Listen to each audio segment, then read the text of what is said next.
Good morning students. आज हम मधुबन का पाठ 14 सजा करने जा रहे हैं। यह एक ऐसे शिष्य यानी छात्र की कहानी है जो अपने अध्यापक या टीचर की झूठी शिकायत करता है। यानी वह अपनी गलती को छुपाने के लिए अपने टीचर की शिकायत कर देता है। और इस कहानी को बहुत ही सिंपल तरीके से यानी सरल और सरस यानी बहुत ही सिंपल वे में हमारे सामने प्रस्तुत किया गया है। बहुत ही इमोशनली ढंग से बताया है कि कैसे वो छात्र गलती करता है और फिर कैसे उसे अपनी गलती का एहसास होता है, तथा अंत में अध्यापक जो है वो अपनी समझदारी से किस तरह से उसको माफ़ कर देता है, यानी वो उस बात को याद तक नहीं रखता।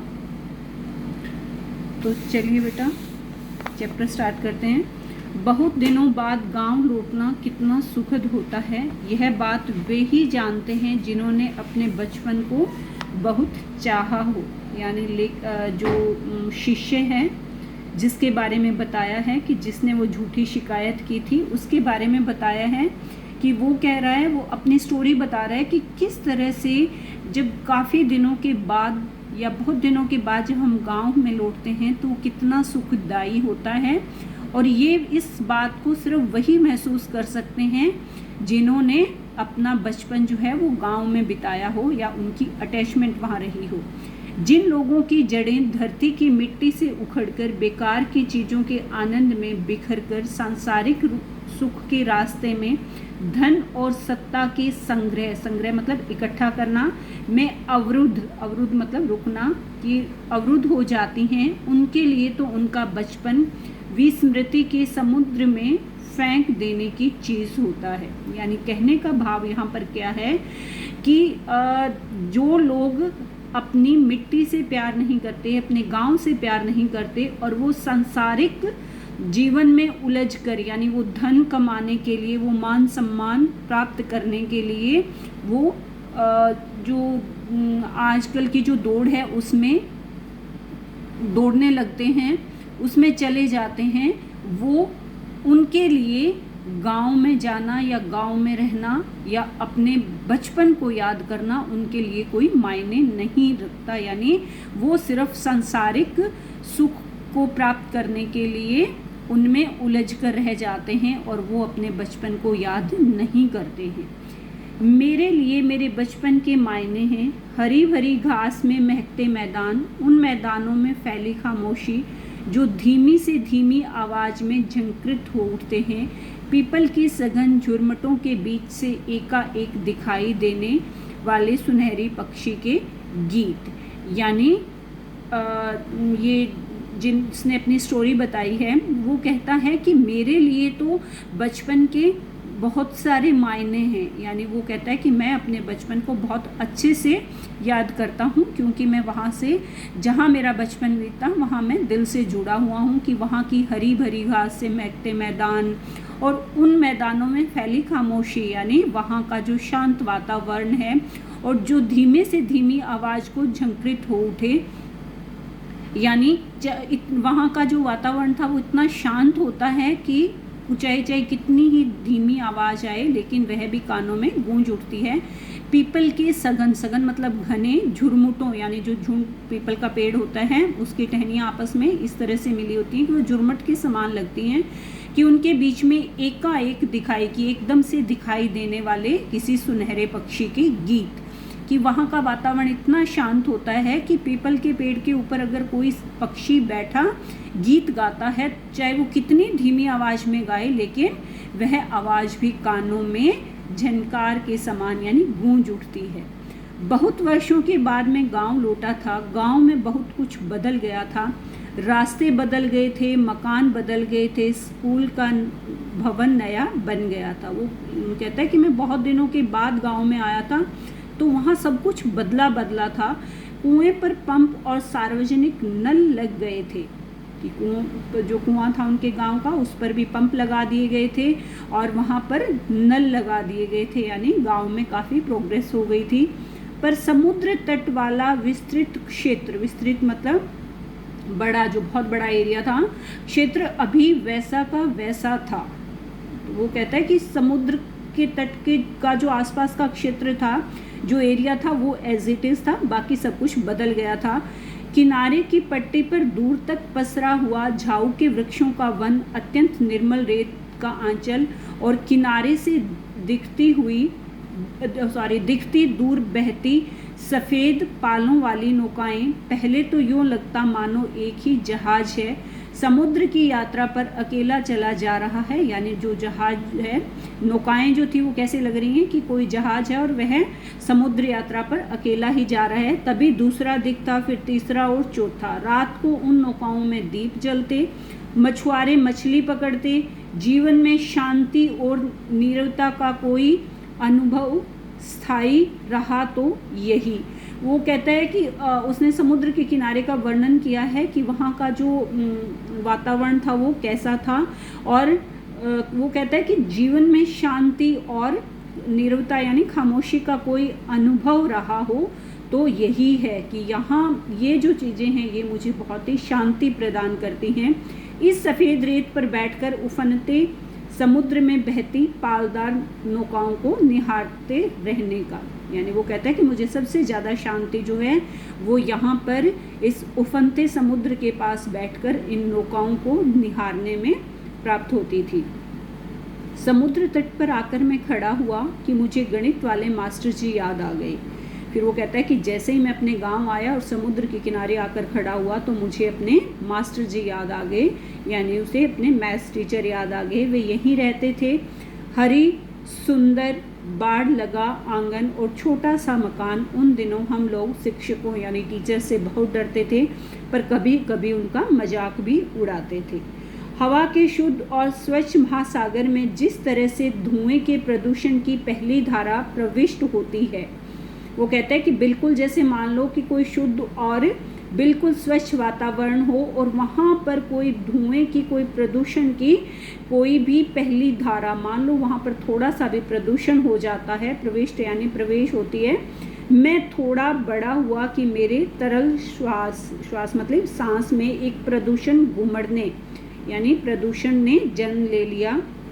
यहाँ पर कहने का मतलब क्या है? प्रदूषण से मतलब यहाँ पर है कि एक घटना जो उसके जीवन में घटी थी उसके बारे में यहाँ पर बताया है, जो आगे आपको पता चलेगा कि जो मैथ टीचर के साथ उसकी कोई घटना, उसकी और मैथ्स टीचर की कोई घटना घटी थी, तो उसके बारे में यहाँ बताया गया है। मेरे पिताजी ने स्कूल के भवन के निर्माण के लिए बहुत सा धन दान दिया था, यानी बहुत सा धन और संपत्ति दान की थी। वे प्रबंधकारिणी की समिति में थे, प्रबंधकारिणी यानी मैनेजमेंट में थे, और एक बड़े वकील होने के कारण उनकी खासी प्रतिष्ठा थी। प्रतिष्ठा मतलब मान सम्मान था।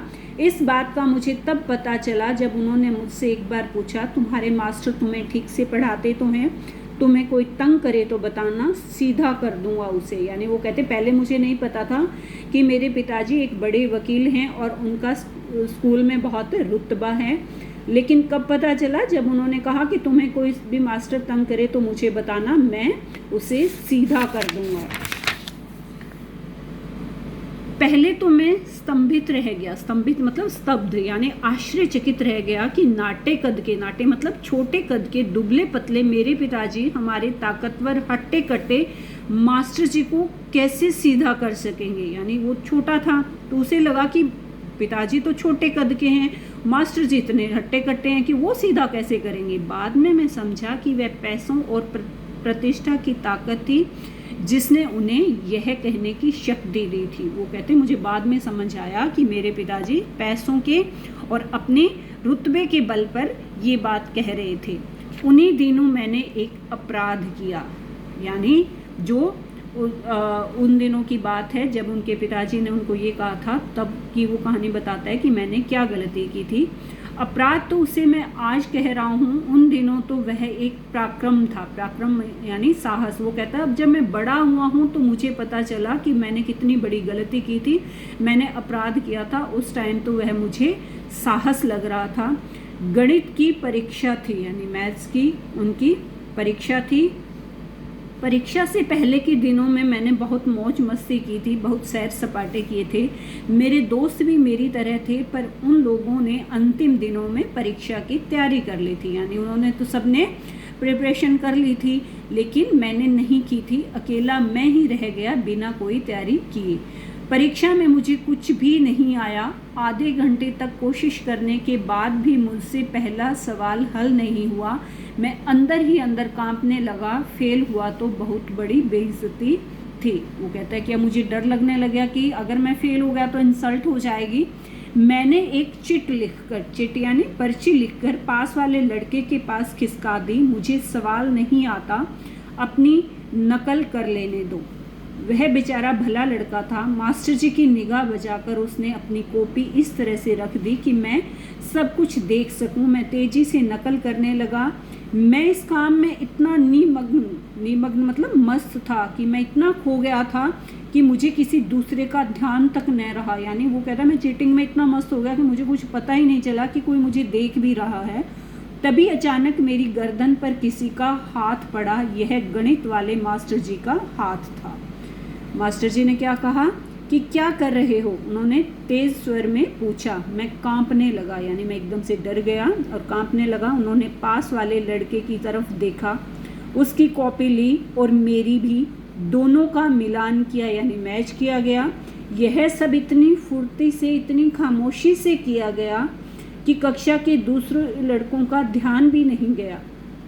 यानी ये जो घटना घटी, वो कहते कि इतना मतलब खामोशी से सर ने ये सब कुछ किया कि मुझे थप्पड़ भी लगा दिया, हमारी नोटबुक भी ले ली, मैच भी कर दी, लेकिन कक्षा में किसी को पता नहीं चला। मैं शर्म और तिरस्कार से जैसे ज़मीन में गड़ गया। वो कहता है कि मैं तिरस्कार यानी इंसल्ट फील की उसने, और मुझे बहुत शर्म महसूस हुई और ऐसा लग रहा था जैसे मैं ज़मीन में गड़ गया हूँ। बाहर चलो, उन्होंने मेरे कान में धीमी पर कड़क आवाज़ में कहा। यानी उन्होंने वैसे तो धीरे बोले थे वो मेरे कान में, लेकिन वो गुस्से वाली आवाज़ थी उनकी। डर के मारे कांपता हुआ मैं उठा और उनके पीछे पीछे बाहर चला गया। कक्षा के बाहर मुझे कोई देख न ले, इस तरह वे मुझे ले गए और एक जोरदार तमाचा लगाते हुए बोले, चोरी करते हो? यानी मास्टर जी ने भी क्या किया कि उसको धीरे से बोलकर और उसको मतलब चुपके से वहाँ से जाने के लिए कहा। क्यों? क्योंकि उन्होंने सोचा कि सब बच्चों के सामने इसके इंसल्ट ना हो जाए। फिर रोते रोते मैंने कहा, मुझसे भूल हो गई, आगे से ऐसा कभी नहीं करूँगा।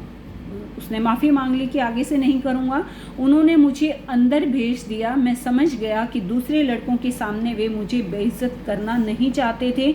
मन ही मन मैंने कृतज्ञता यानी अपने आप को थैंकफुल अनुभव किया और फिर मैंने शेष सवालों को पढ़ा। सौभाग्य से वे मुझसे हल हो गए, पर मेरा मन दिन भर कुढ़ता रहा, जलता रहा। यानी वह कुढ़ना मतलब एक तरह से होता है कि जलना रहा, यानी वह मन ही मन जल रहा था।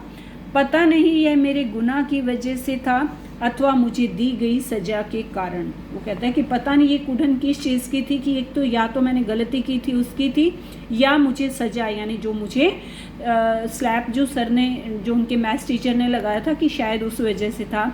लेकिन उस रात पिताजी ने मुझसे पूछा, क्यों आज का गणित का पेपर कैसा हुआ? उसी दिन उसके पिताजी ने पूछा कि तुम्हारा पेपर कैसा हुआ। उस समय न जाने किस बल पर, यानी कि वो कहते हैं पता नहीं किस साहस पर, किस हिम्मत पर, किन संस्कारों और प्रभावों से दबकर मैं बोल गया। सवाल तो सभी आते थे मुझे, पर मास्टर जी ने अकारण मतलब बिना किसी कारण मुझे कक्षा में परेशान किया, इसलिए मैं उलझन में पड़ गया। यानी देखो कि उसने उल्टी अपने टीचर की ही शिकायत कर दी। पिताजी मेरी ओर झांकने लगे। अच्छा, किसने परेशान किया, कैसे किया? यानी पिताजी कहते कि किसने किया तुम्हें परेशान?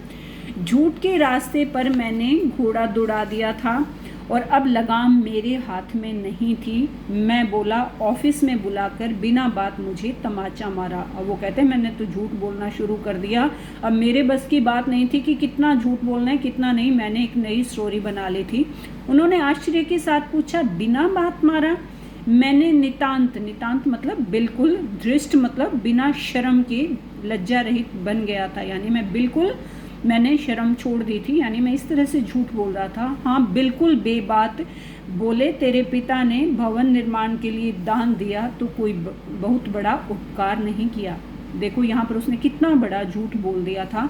पिताजी का चेहरा तमतमा उठा, नसें खिंच गई, आंखें छोटी हो गई। बोले, अच्छा ऐसा कहा उसने?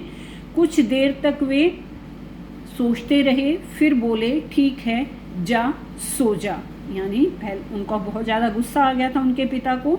उन्होंने कुछ देर सोचा और फिर उसको कहा कि जाओ और तुम सो जाओ।